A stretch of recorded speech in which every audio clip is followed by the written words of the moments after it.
فاسألوا أهل الذكر إن كنتم لا تعلمون۔ مسائل خواتین کورس کی کلاس کے اندر پردے کے متعلقہ گفتگو چل رہی ہے۔ آج ہمارے پاس سوال یہ ہے کہ دیوس کسے کہتے ہیں، اور اس کے حوالے سے کافی سنا ہے کہ دیوس کو جنت کی خوشبو بھی نہیں آئے گی۔ دیوس ہوتا کون ہے؟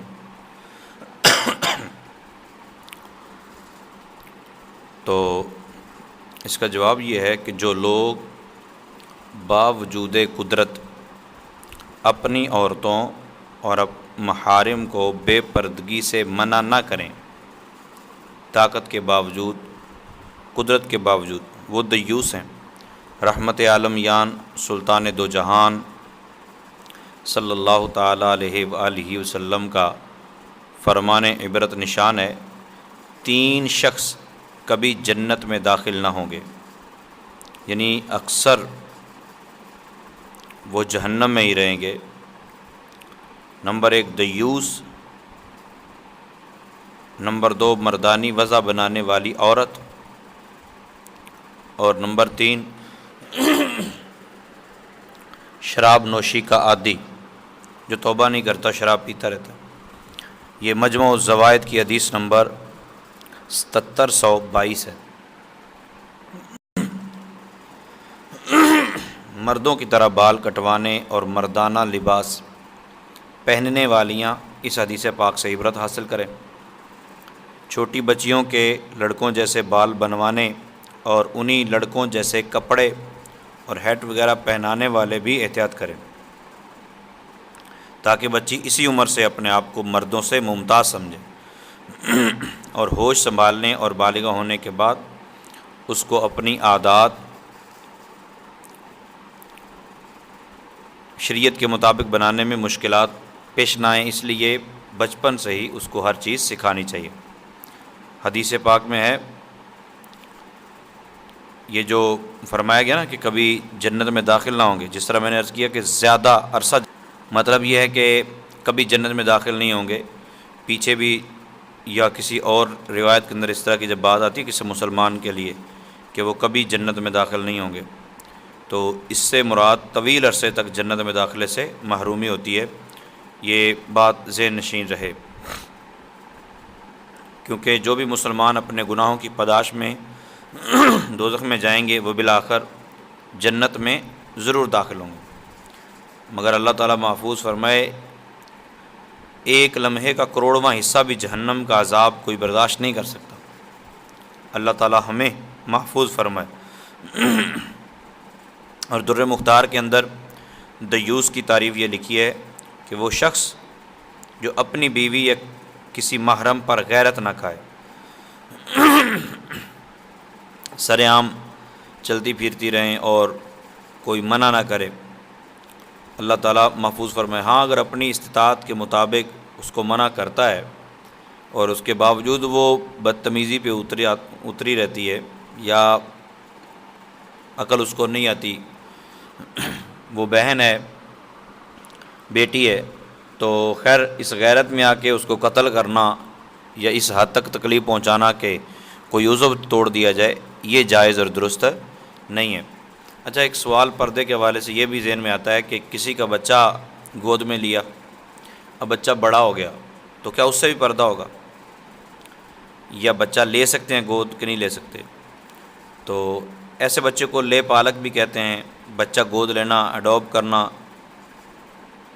یہ سارے نام بولے جاتے ہیں۔ یاد رکھیے بچہ لینا تو جائز ہے، مگر نامحرم ہونے کی صورتوں میں جب وہ عورتوں کے معاملات کو سمجھنے لگے اس سے پردہ کرنا ضروری ہے۔ ہاں اگر اس کو اتنی چھوٹی عمر میں لیا کہ وہ بچے کی 2 سال سے کم عمر تھی، پیدا ہوتے ہی لے لیا یا 2 سال سے پہلے لے لیا اور اس کو دودھ پلا دیا، بی بی نے اپنا دودھ پلا دیا، تو پھر تو اس کی رضائی والدہ ہوگی نا، اب اس سے پردہ ضروری نہیں ہے۔ لیکن اس کو دودھ نہیں پلایا، یا 2 سال کے بعد اس کو لیا، 2.5-3 سال کے بعد جا کے لیا، تو اب معاملات الگ ہیں۔ وہ اگر غیر محرم ہے تو محض ان کے گھر میں پلنے کی وجہ سے ان کا محرم نہیں بن جائے گا، ان کے ساتھ پردے کے وہی معاملات ہوں گے جو کسی اجنبی کے ہوتے ہیں۔ اب اس معاملے میں مشورہ یہ ہے کہ بچہ اپنے قریبی عزیز رشتہ دار کا لیا جائے، اور بچی بھی اگر لی جائے تو قریبی رشتہ دار کی لی جائے جو شوہر کے لیے بھی محرم ہو، ٹھیک ہے، تاکہ شوہر کے لیے بھی پرابلم نہ ہو۔ بچہ لیا جائے تو وہ بیوی کا بھی محرم ہو تاکہ پرابلم نہ ہو۔ مگر ان سب باتوں کے اندر یہ ذہن میں رکھنا ضروری ہے کہ بچے کے والد کی جگہ نام اس کے اصلی والد کا لکھا جائے گا۔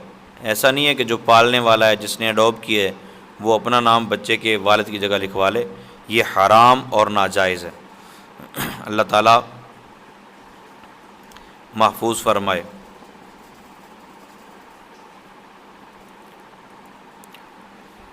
سوال یہ ہے کہ لڑکا کب بالغ ہوتا ہے اور لڑکی کب بالغ ہوتی ہے؟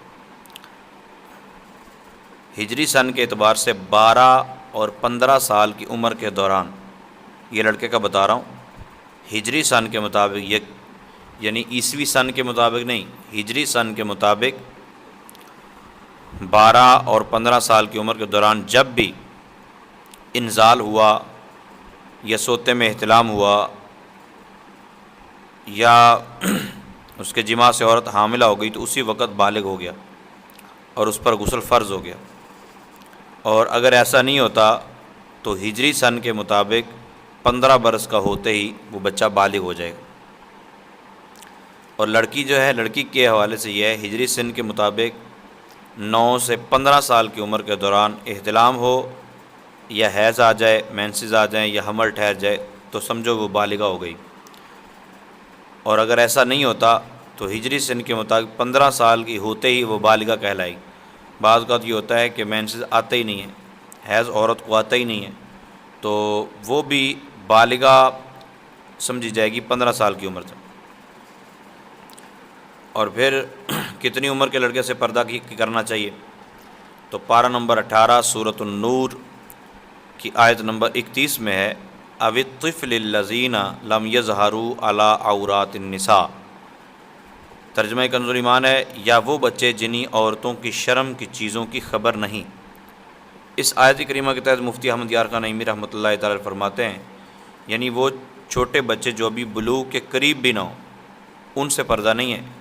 معلوم ہوا مراہق یعنی قریب البلوغ لڑکے سے پردہ کرنا چاہیے، اور فی زمانہ 8-9 سال کے بچے کو بھی اس چیز کی خبر ہوتی ہے، لہذا محتاط رہنا چاہیے۔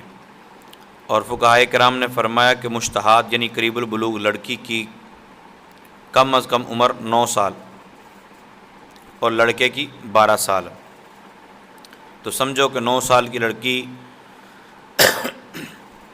کو پردے کا اہتمام کرنا چاہیے، اور لڑکے سے 12 سال کی عمر کو لڑکا پہنچ جائے، جس طرح میں نے کہا فی زمانہ 9-10 سال 8 سال کا لڑکا بھی وہ مراہق ہوتا ہے، تو اس سے پردے کے معاملات کو اپنانا چاہیے، ایسے ہی نہیں منہ اٹھا کے وہ آتا جاتا رہے اور اس طرح سلسلے چلتے رہیں۔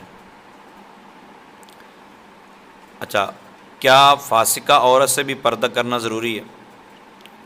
یعنی فاحشہ ہے، فاجرہ ہے۔ اچھا، فاجرہ اور فاسقہ میں ایک اعتبار سے فرق کیا گیا۔ فاسقہ کہتے ہیں نماز نہ پڑھنے والی، ماں باپ کو ستانے والی، غیبت و چغلی کرنے والی فاسقہ، اور زانیہ فاحشہ اور بدکار عورت کو فاسقہ کے ساتھ ساتھ فاجرہ بھی کہیں۔ فاسقہ سے پردہ نہیں ہے، اور فاجرہ سے بھی پردہ کرنے کا احتیاطاً حکم ہے، یعنی ضروری نہیں ہے لیکن احتیاطاً اس سے پردہ ہی کرے، اس سے دوستی یاری تعلق بالکل نہ رکھے، سہیلی بھی نہ بنائے، کیونکہ وہ مختلف لوگوں کے پاس جائے گی، مختلف لوگوں کو جا کے آپ کا حسن، آپ کی تعریف اور آپ کے معاملات بتائے گی، جس سے آپ کے پردے میں رکھنا اندازی پیدا ہوگا۔ اللہ تعالی ہم سب کو عفت و عافیت والی زندگی نصیب فرمائے۔ سوال یہ کیا نامحرم استاد سے بھی پردہ ہے؟ جی ہاں، مثلا بچپن میں کسی نامحرم سے قرآن پاک پڑھتی تھی اور اب بالغہ ہو گئی تو اس استاد سے بھی پردہ فرض ہو گیا۔ پھر سوال یہ ہے کہ ہمارے ہاں پیر اور مرید کا کوئی چکر جو ہوتا ہے اس میں پردہ ضروری نہیں سمجھتے، کیا مریدنی اور پیر کا بھی پردہ ہے؟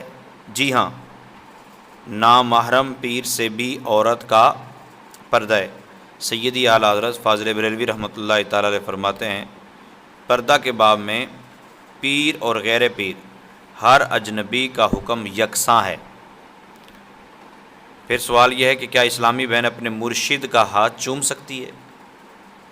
تو سیدی امیر علیہ سنت دامت برکاتہم العالیہ پردے کے بارے میں سوال و جواب کے صفحہ نمبر 84 پر لکھتے ہیں اسلامی بہن کو نامحرم پیر صاحب کا ہاتھ چومنا حرام ہے، نہ روکے تو پیر بھی گناہ گار، یعنی پیر کو خود روک دینا چاہیے۔ حضرت سیدتنا عائشہ صدیقہ رضی اللہ تعالی عنہا فرماتی ہیں تاجدار رسالت، شہنشاہ نبوت، پیکر جود و سخاوت، سراپا رحمت، محبوب رب العزت عز و جل و صلی اللہ تعالی علیہ وسلم جن عورتوں کو بیعت کرتے ان سے فرماتے جاؤ میں نے تمہیں بیعت کیا، خدا عز و جل کی قسم بیعت کرنے میں آپ صلی اللہ تعالی علیہ وسلم کا مبارک ہاتھ کبھی کسی عورت کے ہاتھ کے ساتھ نہیں چھوا۔ یہ ابن ماجہ شریف کی حدیث نمبر 2875 ہے۔ اور سیدتنا امیمہ بنت رقیقہ رضی اللہ تعالیٰ عنہ فرماتی ہیں کہ میں چند خواتین کے ساتھ سرکار دو عالم نور مجسم شاہ بنی آدم رسول اکرم صلی اللہ تعالیٰ علیہ وسلم سے بیعت کرنے کے لیے حاضر ہوئی تو آپ صلی اللہ تعالیٰ علیہ وسلم نے فرمایا انی لا اصافح النساء، یعنی میں عورتوں سے مصافحہ نہیں کرتا، یعنی ہاتھ نہیں ملاتا۔ یہ سن ابن ماجہ شریف کی حدیث نمبر 2874 ہے۔ تو پیر کا عورتوں سے ہاتھ چموانا تو دور رہا، صرف ان سے ہاتھ ملائے۔ اب ایک اور سوال یہ ہے کہ اسلامی بہن غیر مردوں کے فون وصول کر سکتی ہے یا نہیں؟ تو فون تو وصول کر سکتی ہے مگر اسی احتیاط کے ساتھ کر سکتی ہے، یعنی آواز نرم نہ ہو،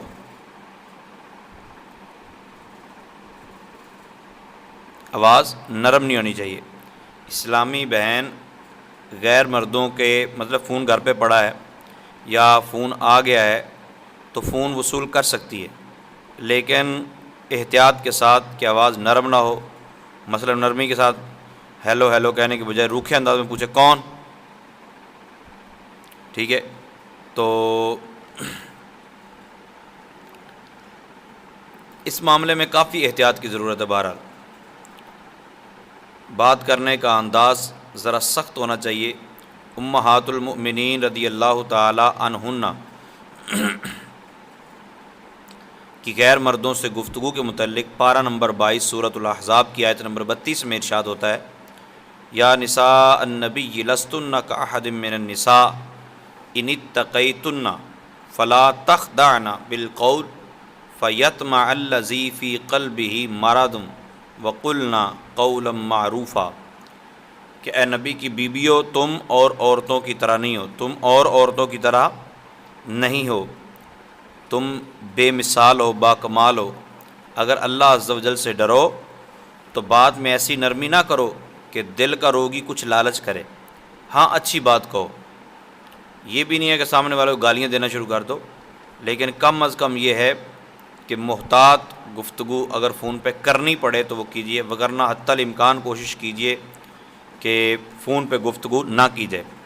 اور شادی کے بعد تو میں یہ عرض کروں گا کہ جس بہن بیٹی کی شادی نئی شادی ہو تو وہ فون استعمال نہ کرے، اور حتی الامکان یہ کوشش کرے کہ جب تک کنفرم نہ ہو کہ بھائی کا، بہن کا، اماں کا، ابو کا فون ہے، اس وقت تک فون کو اٹھایا ہی نہ جائے، بلکہ فون ہی نہ رکھے پاس، شوہر کے فون سے ہی فون کیا جائے، اور زیادہ فون گھر والوں کو کیا بھی نہ جائے، اور اپنے گھر کی بات آگے اماں تک ڈیلیور نہ کی جائے، یہی بہتر ہے۔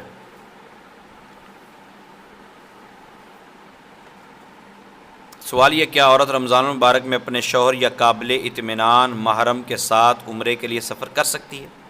جی بالکل کر سکتی ہے۔ عمرہ فرض یا واجب تو نہیں ہے، تو اگر عورت اس کے لیے نہیں جاتی تو کسی قسم کا گناہ بھی نہیں ہوگا۔ اور عورت کو ایسے حالات میں عمرے پر جانا چاہیے کہ وہاں زیادہ رش نہ ہو، ٹھیک ہے؟ جہاں رش کی صورت ہوتی ہے وہاں پھر حالات بڑے عجیب سے ہوتے ہیں۔ اور یہاں قابل اطمینان محرم کے ساتھ عمرے کے لیے سفر کر سکتی ہے، یعنی اس سے بھی ایک بات ذہن میں رکھیے گا، دو جوان بہن بھائی وہ اکیلے جو ہیں وہ عمرے پہ نہ جائیں، یہ بھی فی زمانہ ٹھیک نہیں ہے۔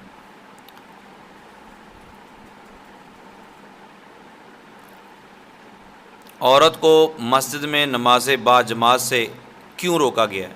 دیکھیے، مسجد میں نماز با جماعت جس طرح اور مرد پڑھتے ہیں تو مردوں کے ساتھ ہی علیحدہ کھڑے ہو کر نماز پڑھنا، یہ پہلے ہوتا تھا رسول پاک صلی اللہ علیہ وسلم کے زمانہ اقدس میں کہ عورت مسجد میں با جماعت نماز ادا کرتی تھی۔ پھر تغیر زمان یعنی تبدیلی حالات کے سبب علماء کرام نے عورتوں کو مسجد کی حاضری سے منع کر دیا، حالانکہ عورتوں کو مسجد کی صفوں میں سب سے آخر میں کھڑا ہونا ہوتا تھا۔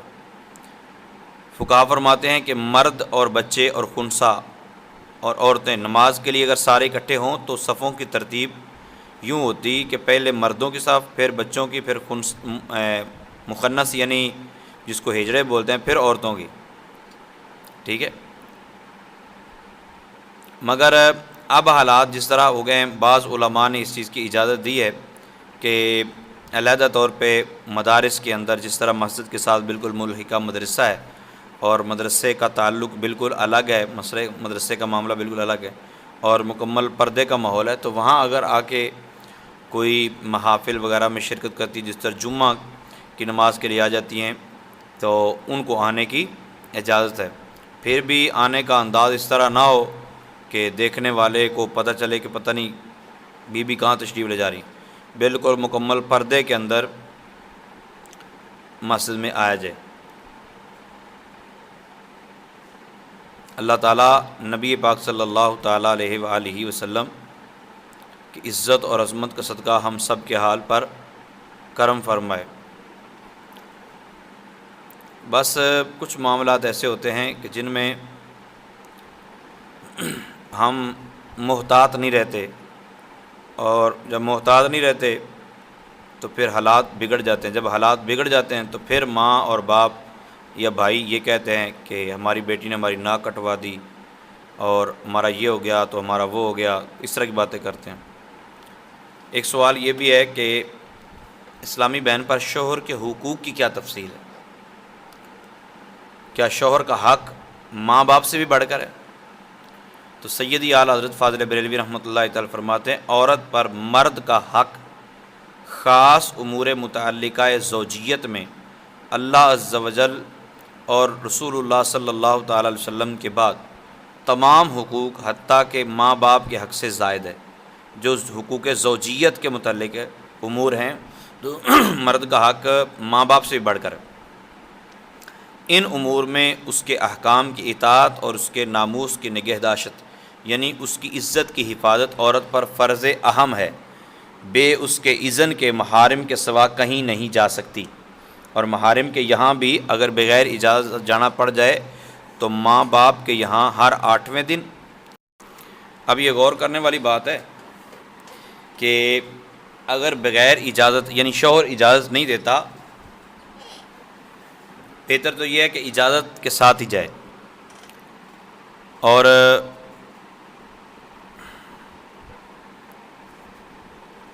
ماں باپ کے پاس ہر 8ویں دن صبح سے لے کر شام تک واپس آ جائے۔ بہن بھائی چچا ماموں خالہ پھپھی کے یہاں سال بعد جا سکتی ہے، یہ بلا اجازت کی بات ہو رہی، اور بغیر اجازت رات ماں باپ کے ہاں بھی نہیں رہ سکتی۔ ہاں جہاں اجازت ہو تو اجازت سے جانا ہے، وہاں روزانہ بھی اور رات کے وقت بھی جا سکتی ہے۔ نبی پاک صلی اللہ تعالی وسلم کا ارشاد گرامی ہے، اگر میں کسی کو غیر خدا کے سجدہ کا حکم دیتا تو عورت کو حکم دیتا کہ اپنے شوہر کو سجدہ کرے۔ اور ایک حدیث میں اگر شوہر کے نتنوں سے خون اور پیپ بہہ کر اس کی ایڑیوں تک جسم بھر گیا ہو اور اب عورت اپنی زبان سے چاٹ کر اسے صاف کرے تو بھی اس کا حق ادا نہیں ہوگا۔ اچھا، یہاں تک تو حقوق تھے شوہر کے جو عورت پر ہیں۔ تو اس سے آگے انشاءاللہ اگلی کلاس کے اندر ہم بات کریں گے کہ شوہر پر جو بیوی کے حقوق ہیں۔ ایسا نہیں ہے کہ بیوی پر نہیں ہے۔ اب بیوی جو ہے وہ کہتی ہے میں تو اپنے امی ابا کے ہاں جاؤں گی، بلکہ امی ابا کیا جو کزنز ہیں ان کے ساتھ اگر شوہر منع کرتا ہے، لو میرے چچا کے بیٹے ہیں، میرے ماموں کے بیٹے ہیں، میرے فلانا، میرے فلانے، میرے فلانے، لو اتنا بھی تم شکی مزاج ہو تو پھر میں نہیں رہ سکتی تمہارے ساتھ، تو پھر بیڑا غرق کر کے اپنا بیٹھی رہتی ہے۔ پھر سال ڈیڑھ سال جب گزر جاتا ہے پھر کہتی ہے مولوی صاحب کوئی حل نکل آئے گا، وہ میرا یوں ہو گیا تھا معاملہ، مجھے لینے ہی نہیں آتے، میرے ساتھ زیادتی کرتے ہیں۔ ابھی پچھلے دنوں ایک بی بی کا مسئلہ آیا تھا، تو وہ یہ فرما رہی تھی کہ مطلب میں گھر والوں سے ناراض ہو کے آئی تھی، تو میرے گھر والوں کو پتہ چلا کہ میرے شوہر مجھے طلاق دینا چاہتا ہے، تو میرے گھر والوں نے کہا کہ وہ تجھے طلاق دے اس سے بہتر ہے تو کھلا لے لے، تو میں نے عدالت میں جا کے کھلا لے لیا۔ 2-2.5 سال کا بتا رہی تھی بیچاری، تو 2-2.5 سال ہو گئے ہیں، اب وہ مجھے لینے نہیں آتے، ہم صلح کرنا چاہتے ہیں۔ دیکھیں نا، اب یہ ماں باپ کہتا ضرور ہے تو بیٹا چھوڑ، ہم تجھے شادی کر دیں گے اور کر دیں گے، سمجھے کہ نہیں ہوئی تھی، یہ نہیں ہوا، وہ نہیں ہوا، پتہ نہیں کیا کیا کرتے ہیں۔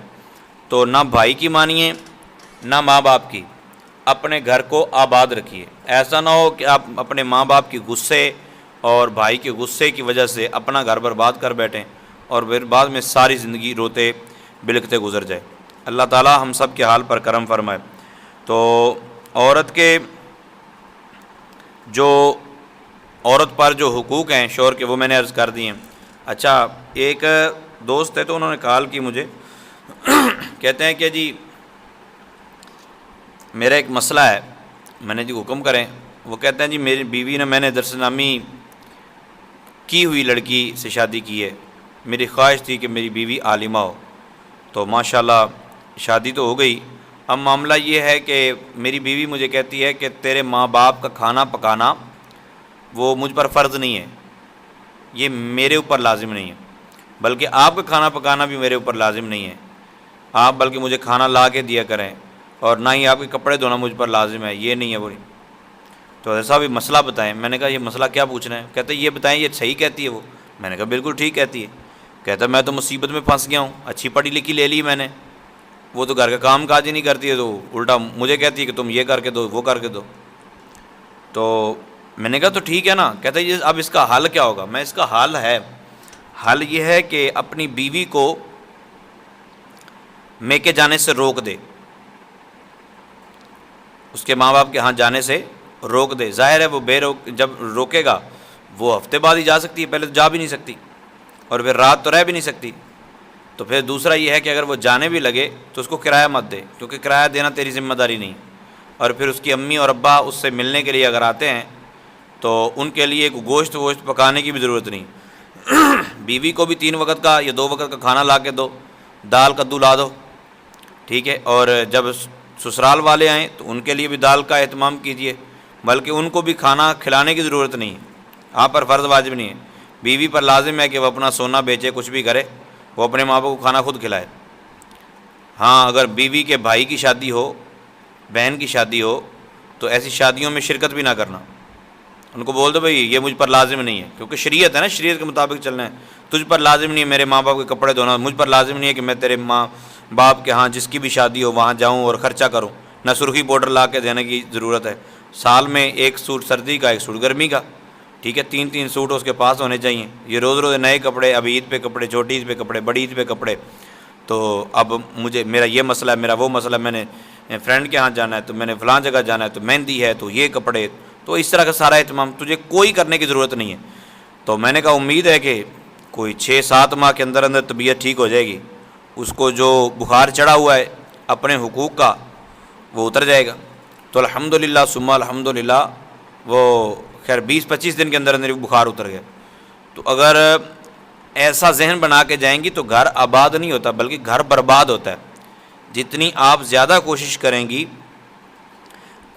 خاندان والوں کو راضی رکھنے کی. راضی کا مطلب یہ ہے کہ جائز حد تک رہتے ہوئے ان کے کپڑے، ان کے کھانے کے معاملات، دیگر معاملات، صفائی کے معاملات جتنے زیادہ کریں گی اتنی زیادہ آسانی ہوگی. ایک مرتبہ تکلیف آئے گی، مہینہ، 2 مہینے، 6 مہینے، سال، لیکن اس کے بعد آپ ہی اس گھر کی رانی ہوں گی. اللہ تعالی ہماری بہن بیٹیوں کو سمجھنے کی توفیق عطا فرمائے اور اس بات کو پلے باندھ لینے کی توفیق عطا فرمائے آنے والی زندگی میں.